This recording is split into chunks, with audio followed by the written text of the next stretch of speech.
Broker இல்லாமல் வீடு நிலம் வாங்க விற்க குயிக் ப்ராப்பர்ட்டி வாங்க குயிக்காக சேல் பண்ணுங்க. ப்ளே ஸ்டோர் அண்ட் ஆப் ஸ்டோரில் ஆப் இருக்குது. குயிக்காக டவுன்லோட் பண்ணி உங்களோட ப்ராப்பர்ட்டிஸை சேல் பண்ணுங்க. நண்பர்களுக்கு வணக்கம். நான் உங்கள் நண்பன் குரு முருகன். இந்த வீடியோ யாருக்காச்சுன்னா கழகத்துக்கு ஆதரவு பண்ணுற கழக கண்மணிகளுக்கு. நாட்டில் எது நடந்தாலும் எங்கள் தலைவர் நல்லது தான் பண்ணுறாருன்னு புரோட்டா வீசி தள்ளுற புரோட்டா வீச்சு மாதிரியான செந்தில் வீல்களுக்கு என்ன தம்பி விஷயம் அப்படின்னு கேட்டிங்கன்னா, எங்கள் தலைவர் மதுவை ஒழிச்சிட்டார். கள்ளச்சாராயத்துக்கு எதிரான கடுமையான நடவடிக்கை எடுத்துட்டார். கள்ளச்சாராயம் காய்ச்சல் ஆயுள் தண்டனை தான் அப்படின்றது போல ஒரு ஓரமாக சட்டமன்றத்தில் பேசிட்டு இருக்கிறாங்க. பத்திரிகைகள்லாம் எழுதி தள்ளுது. ஆகா ஓஹோடு கழக கண்மணிகள்லாம் புகழ்ந்து தள்ளுறாங்க. ஆனால் வேடிக்கை பாருங்க, தமிழ்நாட்டில் ஒரு சம்பவம். வீடியோ பாருங்க. சரி வாங்க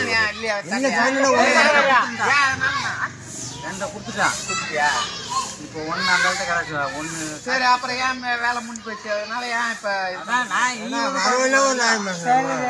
சரி அதெல்லாம் விடு. இதோட அடுத்த டைம் வல்லூரம் போய் வந்தீங்க ஏதாவது இதே மாதிரி கலவரம்னு பார்த்தா போலீஸ்காரன் ஊர்லயே இருக்கக்கூடாது. பொய்யா சொல்றாத தவிர கொடுப்பா. பள்ளிக்கூடத்தில் வச்சு வைக்கிறாங்க. எங்கிட்டுங்க அங்கிட்ட பள்ளி மாணவர்கள்லாம் படிச்சுட்டு இருக்கிறாங்க. படிக்கிறதுக்கு தனியாக ரூம் கட்டி கொடுக்க முடியல, மரத்தடியில் வந்து படிக்க வர்றாங்க. இந்த திராவிட மாடல் ஆட்சியில் அதே பள்ளிக்கூடத்து வாசலில் வச்சு பள்ளிக்கூடத்துக்குள்ள வச்சு சாராயம் வைக்கிறாங்க. நிலைமையை பார்த்தீங்களா? நிலைமையை பார்த்தீங்களா? இதுதான் திராவிட மாடல் ஆட்சி. இதை ஒருத்தன் கேள்வி கேட்டான்னா எங்க பிஜேபி உள்ள வந்துருங்க. நீங்கள் அதிமுக அடிமை போல பேசுறீங்க. எங்க இது எடப்பாடி காலத்தில் நடக்கலையா? எடப்பாடி மட்டும் சாராயம் விற்கலையா? எங்க அதிமுக ஜெயலலிதா உங்களுக்கு சாராயம் விற்கலையா? ஏன்னா நீங்க வித்தீங்களா இல்லையா தான் கேள்வி. உங்க ஆட்சியிலும் தப்பு நடந்துச்சா இல்லையா அதுதான் கேள்வி. அதுக்கு பதில் சொல்லுறான்னு சொன்னா உடனே வண்டியை தூக்கிட்டு எடப்பாடி போயிடுவாங்க, உடனே வண்டியை தூக்கிட்டு பிஜேபி போயிடுவாங்க, உடனே நாக்பூருக்கு வண்டியை தூக்கிட்டு போயிடுவாங்க. இங்க என்ன நடக்குது? பதில் சொல்ல மாட்டாங்க. அரசாங்கம் என்ன செய்யுது? சம்பளம் கொடுத்து ஃபேக்ட் செக்கர்னு சில பேர் வேலைக்கு வச்சிருக்குது. அயன் கார்த்திகேயன் அப்படின்ற பேர்ல திமுகவுக்கு ஆதரவாக ஒருத்தன் பேசுறாங்கன்னா ஃபேக்ட் செக்கர் ஆயிடுறான், கவர்மெண்ட் சம்பளம் ஆயிடுது. ஆனா அவங்க எல்லாம் இந்த ஃபேக்ட் செக் பண்ணி என்ன பண்ண போறாங்க? இப்போ இதை ஃபேக்ட் செக் பண்ணி உருப்படியா சொல்ல போறானா? சொல்லுவானா? மிஸ்டர் அயன் கார்த்திகேயன் கவர்மெண்ட் சம்பளம் வாங்குறீங்களா? மிஸ்டர் அயன் கார்த்திகேயன் போட்டுருவோம். மிஸ்டர் அயன் கார்த்திகேயன் இந்த நியூஸ்ல உண்மைத்தன்மை இருக்குதா இல்லையா? உண்மைத்தன்மை இருந்தால் இந்த நியூஸுக்கு பிறகு எத்தனை பேர் மேல காவல்துறை வழக்கு பதிவு பண்ணியிருக்குது? சம்பந்தப்பட்ட இடத்துல பள்ளிக்கூடத்திலே விற்கிறா அப்படின்னா கிராம பஞ்சாயத்து தலைவருக்கு என்ன தண்டனை நடந்துச்சு? அந்த கிராமத்தினுடைய நிர்வாக அலுவலருக்கு என்ன தண்டனை கொடுத்தீங்க? அந்த வருவாய் அலுவலருக்கு என்ன தண்டனை கொடுத்தீங்க? சம்பந்தப்பட்ட பகுதியுடைய தாசில்தாரை டிரான்ஸ்ஃபர் பண்ணாங்களா இல்லை வேலையோட தூக்குனாங்களா? இந்த மாதிரி தகவல்கள்லாம் சொல்லுவீங்களா? மிஸ்டர் அயன் கார்த்திகேயன் சொல்றதுக்கு வாய்ப்பு இருக்குதா? சொல்லுவீங்களா? புரோட்டா வீச்சு செந்தில்வேல் நீயாவது சொல்லுவியா? சொல்ல மாட்டீங்க. அதுக்கு பதிலாக என்ன பண்ணுவீங்க? ஸ்டாலின் நடித்தார் சிக்ஸர், அதிர்ந்தது டெல்லி அப்படிம்பீங்க. ராகுல் பேசினார், பாராளுமன்றம் நடுங்குச்சு. அது நடுங்கிட்டு அப்புறம் முதல்ல உங்க ஆட்சிக்கு நடக்கிற அந்த அவலத்தை முதல்ல பேசுங்க. சாராயம் குடிச்சு செத்து போயிட்டேன் அப்படின்னு சொல்லிக்கிட்டு இருந்த காலகட்டம் போய் கள்ளச்சாராயம் குடிச்சு செத்துட்டாங்க. இனிமே கள்ள சாராயம் குடிக்காதீங்க, நல்ல சாராயம் குடிங்க. நாட்டில் படித்த அதிகாரி ஐஏஎஸ் படிச்சுட்டு பெரிய பொறுப்பில் ஒரு அதிகாரி என்ன பண்ணுறாரு? டாஸ்மார்க் இருக்கிற அந்த கடை ஊழியர்கள்லாம் கூப்பிட்டு கூட்டம் போடுறாப்புல. ஒரு பெண் கூட்டம் போடுறாப்புல. போட்டு என்ன பேசுனாங்க? எங்க டிராஃபிக்கை பிளாக் பண்ணக்கூடாது, நம்ம வந்து பஸ் ஸ்டாண்டுக்கு பக்கத்தில் விற்கக்கூடாது, கோவில் பக்கத்தில் விற்கக்கூடாது, பள்ளிக்கூடத்து பக்கத்தில் விற்கக்கூடாது, ஹாஸ்பிட்டல்ல இருந்து 500 மீட்டர் டிஸ்டன்ஸுக்கு நீ விற்கக்கூடாது அப்படிலாம் சொன்னாங்களா? ஏன் டாஸ்மார்க் சேல்ஸ் கம்மியாச்சு அப்படின்னு கேட்குறாங்க. நாட்டிலேயே குடியாரப்பை குறைஞ்சு போயிட்டான் அப்படின்னு கேட்குறாங்க. யாருக்கு? கவர்மெண்ட் சம்பளம் கொடுத்து படித்த ஐஏஎஸ் அதிகாரி. இதுதான் இந்த நாட்டினுடைய லட்சணம். இந்த லட்சணம் புடலங்காய வச்சுக்கிட்டு இவங்கெல்லாம் பேசுறாங்க. திமுக சிறப்பான ஆட்சி கொடுக்குதுங்க, கழகத்தின் ஆட்சி போல வருமா? இந்த பக்கம் ஒரு பக்கம் ஏடிஎம்கே. இது ஒரு எதிர்க்கட்சியா இருக்குதா இல்லையா தெரியல. ஒரு டம்மி பீஸை முதலமைச்சரை வச்சுக்கிட்டு இருக்குது. ஓபிஎஸ்னு டம்மி பீஸ் இருந்து பலாப்பழ சின்னத்தோட ஒதுங்கிருச்சு. இனி ஒருத்தர் எடப்பாடி ஒருத்தர் இருக்காரு, இருக்கிறாரா இல்லையாரும் தெரிய மாட்டேங்குது. ஒரு ஸ்ட்ராங்கான பொசிஷன் இருக்கிறவர் இந்த மாதிரி சின்ன சின்ன விஷயங்கள்லாம் அடிச்சு தூள் கிளப்பி பேசாம மௌனம் சாதிக்கிறாரு. ஏன் அவர் ஏன் அப்படி மௌனம் சாதிக்கிறாரு? அடுத்த முறை அவர் ஆட்சியில் விற்கணும் சாராயத்தை. இந்த நாட்டில் 2 டிபார்ட்மெண்ட் மூலமாக தாங்க வருமானம் வருது. நல்லா தெரிஞ்சுக்கிடுங்க, பொதுமக்களாக இருக்கிற நாம தெரிஞ்சுக்கணும். என்ன 2 டிபார்ட்மெண்ட்டு? ஒன்று பத்திரப்பதிவுத்துறை. 3 மாதத்துக்கு ஒருக்க எதையாச்சும் ஒரு அப்டேட்டை போட்டு போட்டு போட்டு மக்கள்கிட்ட பத்திரப்பதிகிற போது அதிலிருந்து பணத்தை வசூல் பண்ணி கவர்மெண்ட் கஜானா நிரப்பிக்கிடுது. பத்திரப்பதிவுத்துறை. இந்த துறை இல்லைன்னா தமிழ்நாடு அழிஞ்சுது. 2வது ஒரே ஒரு டிபார்ட்மெண்ட் என்ன? சாராய டாஸ்மார்க். இது இல்லைன்னு வச்சுக்கோங்க, கவர்மெண்ட் திவால், மஞ்சள் நோட்டீஸ் கொடுத்துட வேண்டியது. இந்த 2 டிபார்ட்மெண்ட்டில் வர்ற ரெவன்யூ வச்சுக்கிட்டு தான் ஒட்டுமொத்த தமிழ்நாடு ஆடுது. இந்த 2 டிபார்ட்மெண்ட்டில் தான் போலீஸ்காரங்க சம்பளம், டீச்சர்ஸுக்கு சம்பளம், இபிக்காரங்களுக்கு சம்பளம். இபிலாம் நட்டத்தில் தாங்க போகுது, பலத்த நட்டத்தில் போகுது இபிஎல்லாம். இபிக்கு சம்பளம், டிரான்ஸ்போர்ட் டிபார்ட்மெண்ட்லாம் இருக்கிற எல்லா பணிமனைகளையும் அடமானம் வச்சு அந்த அடமானத்தில் வந்த காசில் தான் சம்பளம் கொடுத்துட்ருக்காங்க. அதனால தான் ஓட்டலாம் பஸ்ஸு பூரா இருக்குது. தெரிஞ்சுக்கிடுங்க முதல்ல. எல்லா டெப்போவும் அடமானம் வச்சாச்சு. எல்லா டெப்போவையும் அடமானம் வச்சு தான் அங்கே வேலை செய்கிற எம்ப்ளாயி சம்பளம் கொடுத்துட்ருக்காங்க டிரான்ஸ்போர்ட் டிபார்ட்மெண்ட்டில். அப்போ டிரான்ஸ்போர்ட் ஆல்ரெடி திவால். எந்த துறையுமே வருமானம் கொடுக்காத போது இருக்கிற வருமானம் கொடுக்குற ஒரே துறையாக இருக்கிறது, அதிகபட்ச வருமானம் கொடுக்கறது இந்த சாராயம்.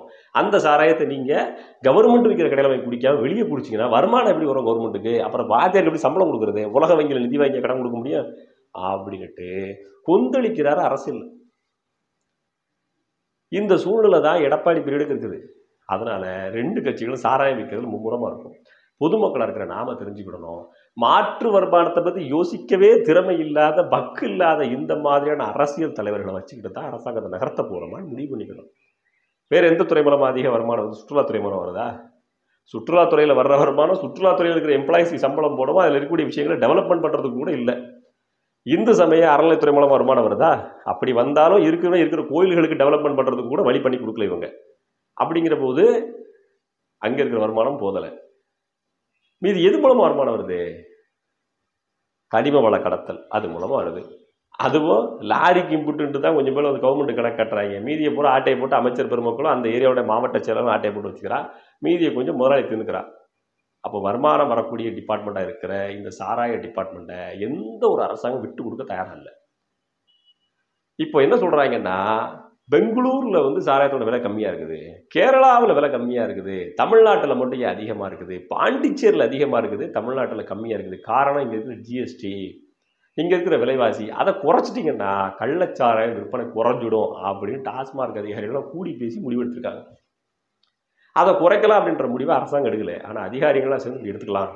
இப்படி இருந்ததுன்னா நம்மகிட்ட கள்ளச்சாராயம் விற்பனையில் உயிர் போகாது, எல்லாரும் வந்து ரெகுலராக இங்கே குடிப்பாங்க, மெதுவாக சாகுவாங்க, சீக்கிரம் சாக மாட்டாங்க, ஆனால் செத்து போயிடுவாங்க அப்படின்ற முடிவை அரசாங்கம் அதிகாரிகள்லாம் கூடி பேசி ஒன்றா பேசி முடிவெடுத்திருக்காங்க.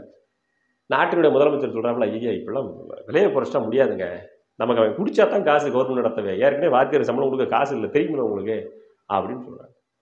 இந்த சூழ்நிலை தான் தமிழ்நாட்டில் ஓடிக்கிட்டு இருக்கு. இதையெல்லாம் இந்த புரோட்டாவிச்சி மாதிரியான சேனல்கள் டிஸ்கஸ் பண்ணுவாங்களா உங்கள்கிட்ட? தமிழ் கேள்வி செந்தில்வேல் மாதிரியான ஆட்கள் உங்கள்கிட்ட பேசுவாங்களா?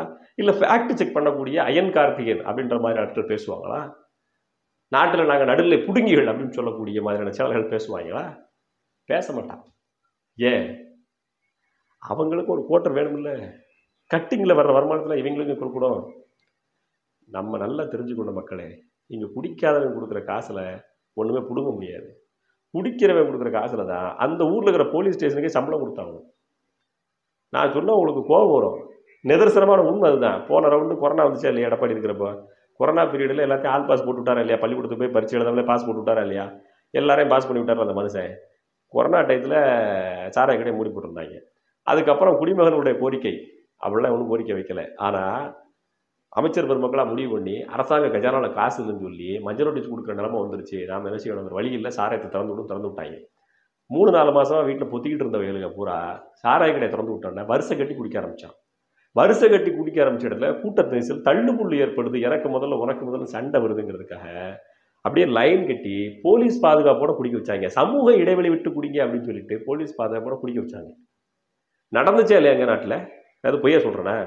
நடந்துச்சா இல்லையாங்க? எல்லா ஸ்டேஷனில் இருக்கிற போலீஸ்காரவங்களும் என்ன செஞ்சாங்க, ஒயின் ஷாப் வாசலில் போய் செக்யூரிட்டி போல் வேலை பார்த்தாங்க. இது எதுக்குங்க போலீஸ் படித்து போகணும், எதுக்குங்க ஃபிட்னஸ் டெஸ்ட்டு, எதுக்குங்க எக்ஸாமு அப்படின்னு எந்த அதிகாரியும் கேட்கல, எந்த எஸ்ஐயும் கேட்கல, எந்த இன்ஸ்பெக்டரும் கேட்கல, எந்த எஸ்பியும் கேட்கல, எந்த டிஎஸ்பியும் கேட்கல. கேட்டால் என்னாகும், வீட்டுக்கு போடா அப்படின்னு வேலையை விட்டு துரத்துக்குவாங்க. சூழ்நிலை அரசாங்கத்துக்கு சம்பளம் கொடுத்தாங்க. புரிஞ்சவங்கள சொல்லுது. 6 மாதம் டாஸ்மார்க் மட்டும் இல்லைன்னு வைங்களேன், கவர்மெண்ட் மஞ்சள் நோட்டீஸ். 6 மாதம் பத்திரப்பதிவு துறையில் கூடிய அதிகாரிகள் யாருமே எந்த பத்திரத்தையும் பதிவு பண்ணணும் வைங்களேன், முடிஞ்சு போச்சு கவர்மெண்ட் கஜானா திவால். இந்த சூழ்நிலை தான். அந்த 2 டிபார்ட்மெண்ட்டை வச்சு தான் கவர்மெண்ட் ஆடிக்கிட்டு இருக்குது. இதை தவிர வேறு வருமானம் இல்லை. இந்த சூழ்நிலையில் இருக்கிற இந்த கவர்மெண்ட்டை காப்பாற்றணும்னா படித்தவங்களை எம்எல்ஏ தேர்ந்தெடுங்க.